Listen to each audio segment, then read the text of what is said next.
Baik, kita akan kembalikan perbincangan Kang Farhan. Seperti yang sudah sempat saya singgung tadi sebelum jeda, sepertinya Pak Surya Paloh saat ini sedang punya misi lagi pengen sekali untuk bisa menawarkan duet Anies Ganjar dan menawarkannya ke berbagai partai. Nah, menu duet ini termasuk nggak tadi yang dibicarakan dengan Pak Prabowo Subianto, Kang Farhan? Gini, memang spekulasi itu selalu ada, tetapi sebetulnya sekali lagi kita memang walaupun terdengar beberapa orang menyangka kita hanya berbasa-basi, tetapi silaturahmi dari dua orang sahabat yang sudah 40 tahun menjalin persahabatan ini sebetulnya menunjukkan sebuah simbol bahwa kedua pimpinan ini, kedua ketua umum partai ini menunjukkan tugas pertama dari sebuah partai politik adalah memberikan edukasi politik. Edukasi politik kita adalah tentu saja menunjukkan silaturahmi yang kuat di antara kedua partai. Apakah kemudian ada tawaran untuk melakukan atau katakanlah Pak Surya Paloh ingin menawarkan agar Ganjar dan Anies? Belum tentu juga, karena Rakernas kita kan belum mengamanatkan apa-apa kepada ketua umum. Tetapi bagaimanapun juga, dilandasi dengan keinginan merajut kebangsaan, tentu saja hal ini wajar apabila kemudian menimbulkan pertanyaan.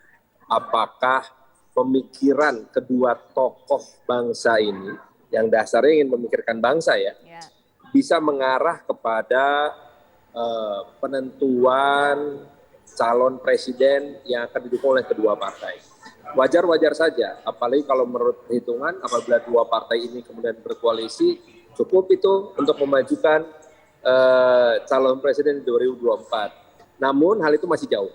Baik, Kang, jadi dasarnya tentu saja harus ada dulu komunikasi dan silaturahmi yang erat, yang membuka berbagai macam kemungkinan. Baik, Kang, ada satu lagi. Tadi saat memberikan pernyataan setelah pertemuan, Pak Surya Paloh mengatakan modal kami cukup besar. Ini modal yang besar seperti apa sih, Kang, yang dimaksud? Tentu saja modal dari pemilu tahun 2019 ya, baik dari Nasdem maupun dari Gerindra. Apalagi kemudian di DPR RI, kedua fraksi memiliki wakil ketua ya, ada Pak Rahmat Gobel dan juga ada Pak Dasko. Nah, tentunya hal ini menunjukkan bahwa kita cukup punya kekuatan politik yang tentu saja patut diperhitungkan. Namun yang menarik dari perbincangan kedua pimpinan bangsa ini adalah tidak mengedepankan kompetisi. Gitu. Belum juga ada pernyataan koalisi, tetapi bahwa ini merupakan sebuah silaturahmi dalam bingkai kebangsaan. Jadi tujuannya merajut persatuan bangsa dalam bingkai kebangsaan. Baik, Pak Arsul, bagaimana melihat pertemuan tadi? Apalagi kalau saya dengar juga sebenarnya Koalisi Indonesia Bersatu beberapa hari lalu sempat mengatakan kita buka pintu kok untuk partai-partai lain yang ingin bergabung, termasuk Nasdem juga disebut, Pak Arsul. Ya, Putri, saya kira kami yang di KIB turut bersyukur dan menyambut gembira ya ketika kemudian para tokoh politik ya siang ini Pak Surya dengan Pak Prabowo bertemu.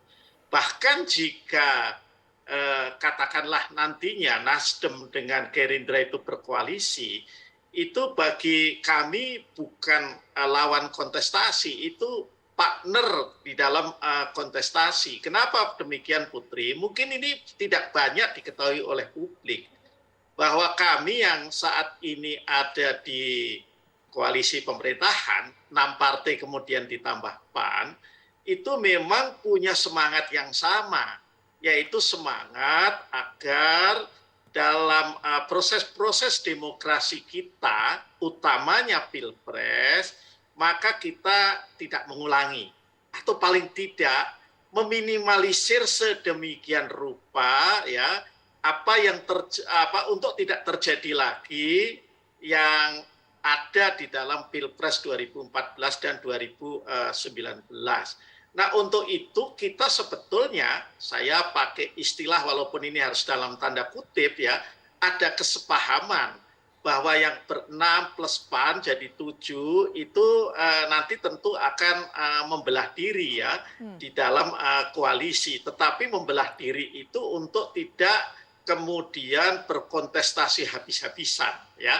Jadi siapapun nanti yang kemudian katakanlah dalam Pilpres paslonnya itu sukses, itu komitmen kita untuk menghormati dan kemudian untuk mendukung. Nah, kalau kita bicara soal paslon, KIB sendiri kan memang belum sampai pada tahapan itu.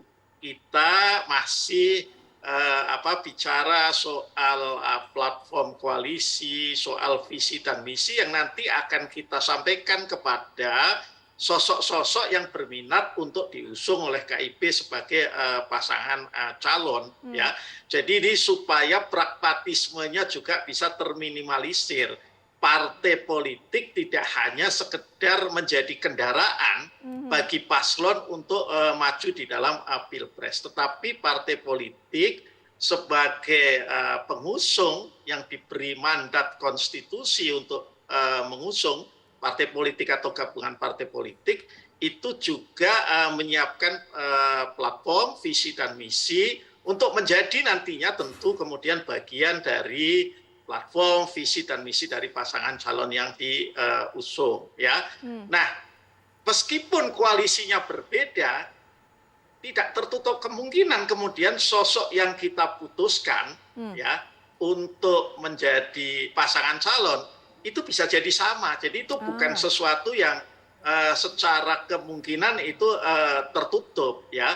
Hanya kita memang ada juga semangat ya agar antara lain terminimalisir ya keterbelahan masyarakat, segregasi publik ya. Itu kita tentu menginginkan misalnya lebih 2 pasang calon. Itu paling tidak dari sisi P3 seperti itu. Tetapi kalau kemudian sama misalnya ada kesamaan ya tidak tertutup kemungkinan gitu loh. Ya, untuk kemudian antara katakanlah satu koalisi dengan koalisi yang lain itu untuk juga kemudian melebur menjadi sebuah koalisi yang lebih besar. Ya, itu kemungkinan yang tidak bisa kita nafikan lah. Baik. Kalau saya dengar dari tadi pernyataan-pernyataan para narasumber ini yang terdengar di permukaan adalah semuanya adalah serba sejuk, serba adem. Karena memang mengatakan tadi mungkin tidak berkoalisi, tapi juga tidak bersaing dan bahkan berpartner dalam kontestasi. Nanti bagaimana Mas Adi melihatnya, termasuk juga bagaimana hitung-hitungannya kalau memang inginnya adalah lebih dari 2 pasang calon. Sehingga kemudian masyarakat ini tidak kembali terkutuk, tidak kembali terpolarisasi. Tapi tadi sudah dikatakan jangan-jangan memang beda koalisi tapi mengajukan calon yang sama. Nanti Mas Adi akan mungkin bisa berikan prediksinya, hitung-hitungannya, tapi kita akan bahas setelah jeda berikut ini. Kami segera kembali.